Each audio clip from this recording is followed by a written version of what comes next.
আপনি যদি শহর থেকে একটু গ্রাম সাইডে আসেন তাহলে এত সুন্দর ভিউ দেখতে পাইবেন। হঠাৎ করে আজকে মনে হইলো যে নতুন করে শীত হয়তো বা পড়তেছে, মানে কি লেভেলের কুয়াশা, বুঝতে পারছেন?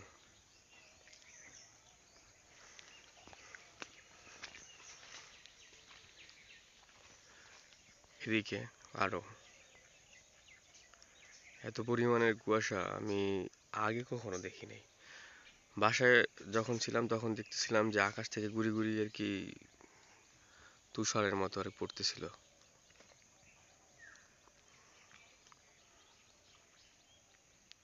গাছে আমের মুকুল আসছে। এই যে প্লেস দেখতে পাইতেছেন, এটা হলো আমার গ্রামের বাড়ির পিছনে। এখানে শৈশবে অনেক কিছু স্মৃতি জড়িয়ে আছে, যা এখানে আসলে মনে পড়ে। এই যে লম্বা সরু দেখে রাস্তাটা দেখতে পাইতেছেন না, এটাকে গ্রাম্য ভাষায় বলা হয় আতাইল। তো আমি এটা নামই ছোটবেলা থেকে শুনতেছিলাম। এখান থেকে আর কি যে কোনো জমির ফসলি জমিতে যাওয়া হয়। দেখতে পাইতেছেন যে মানুষ হাঁটতে হাঁটতে একটা সরু রাস্তা হয়ে গেছে। যখন আমি গ্রামের মেঠো পথে হাঁটি আর কি, সকাল সকাল ঘুম থেকে ওঠার পরে বাসা থেকে দেখতেছিলাম যে আহ, শস্য ক্ষেত্র, মানে ক্ষেতের ভিতরে অনেক কুয়াশা পড়ছে। তাই ভাবলাম যে অনেক ছোটবেলায় হাঁটছি, আর তেমন হাঁটা চলা হয় না। তো আমি আরেকটা জিনিস আপনাদের দেখাইতেছি। ফসলি জমিতে অনেক সময় দেখা যায় এই গাছগুলো হয়তো বা আমরা অনেকে জানি না এই গাছগুলোর নাম কি। এগুলোর নাম হলো আমাদের গ্রামের ভাষায় আগরা হাক, যেগুলা ডালে ব্যবহার করা হয়। এমনি খাবারের জন্য অনেকটা ভালো লাগে আর কি।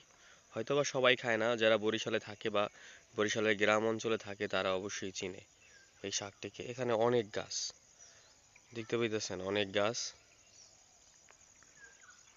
চোখের সামনে এটা হলো কলই শাক, যা গ্রাম ও শহরের অনেকের জনপ্রিয় একটি খাবার বাঙালিদের। আর কলই শাকের সাথে এই যে সোয়া, যেটাকে বলা হয় সিম, মানে কলই শাকের মানে কলই যেটার ভিতরে হয় আর কি, অনেকে সিম বলে, অনেকে সোয়া বলে।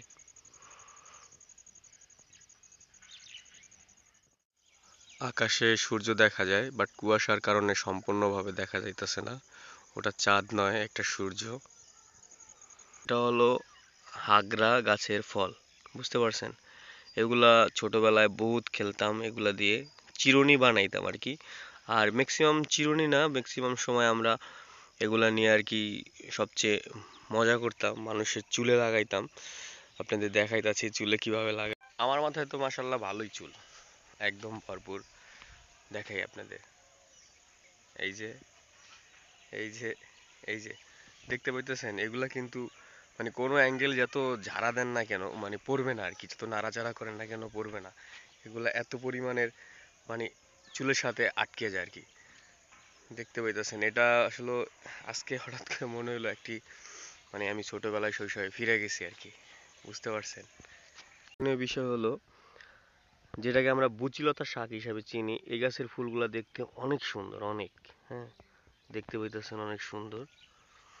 আমি জানি আমার ভিডিওগুলা হয়তোবা অনেক কোয়ালিটিফুল হয় না, কারণ বর্তমানে আমি যে ডিভাইসটা ব্যবহার করি আর কি, ফোনের মাধ্যমে এই ভিডিও করি, এটার ক্যামেরা অনেকটাই লো কোয়ালিটি।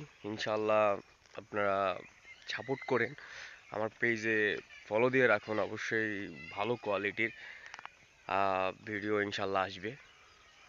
যাই হোক, আমি চলতে চলতে আমাদের একটা যেটাকে বলা হয় আহ, স্মৃতিময় একটা প্লেস আছে, যেখানে আমরা ম্যাক্সিমাম সময় যখন খেজুরের সিজন আসতো আর কি, যেমন বাংলাদেশে যে খেজুরগুলো পাওয়া যায়, তখন আমরা অ্যাভেলেবেল আসতাম। সেই প্লেসটা আপনাদের দেখাইতেছি, কারণ সেই প্লেসের কাছাকাছি আমরা চলে আসছি। এখানে এখন তো অনেক কয়টা গাছ লাগানো হয়েছে এখানে। ওই পুরনো গাছটা আছে শুধু ওই খেজুর গাছ, যেটার নিচে আমরা ম্যাক্সিমাম সময় আসতাম খেজুর খাওয়ার জন্য। আর এখানে একটা তাল গাছ ছিল, আর ওখানে একটা হিজল গাছ বলা যায় ওটা আছে। আর ওই তাল গাছটার সবসময় আমরা চিন্তা করতাম, এই তাল গাছ জায়গাটার নাম ছিল তালগাছতলা আর কি। আর এই হিজল গাছটার মাথায় আমি আর আমার কাজিন ম্যাক্সিমাম সময় থাকতাম।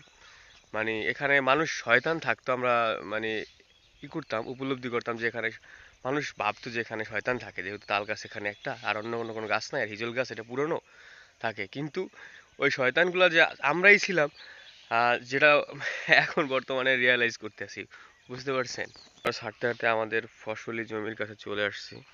ওখানে দূরে অনেকটাই আমাদের এখানে একটা জমি আছে।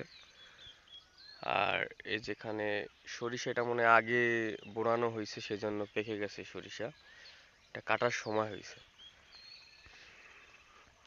তো যত দূরে যাই অতই কুয়াশা আচ্ছন্ন আরো বাড়তেছে। আমি পিছন থেকে যে আসছি সেটা কিন্তু দেখা যায় না, ওখান থেকে আসছি আমি, সেটা একটুও দেখা যাইতেছে না, কারণ এত পরিমাণের কুয়াশা। মানে জাস্ট আমি এখন চারদিকে কুয়াশা, কুয়াশার মাঝখানে আমি আছি, বুঝতে পারছেন। ভিউয়ার্স, আশা করি আপনাদের ভিডিওটা অবশ্যই ভালো লাগবে, কারণ এত সুন্দর একটা ওয়েদার মাস্ট বি আশেপাশে কোনো ব্লগারে দেখাইতে পারে না, আমি বুঝতে পারি এটা, এটা আমি শিওর হন আর কি। যাই হোক, কথাবার্তার ভিতরে কোনো কিছু ভুলটুল থাকলে ওগুলা ক্ষমার দৃষ্টিতে থাকবে, দেখবেন। কারণ আমি প্রফেশনাল না, তারপরও প্রফেশনালের মতো হতে চাই, বাট আপনারা সাপোর্ট করেন না, এটাই সমস্যা, বুঝতে পারছেন। তো যাই হোক, ভিডিওটি ভালো লাগলে অবশ্যই কমেন্ট করবেন, আর সাবস্ক্রাইব আর ফলো দিয়ে রাখবেন। Thank you.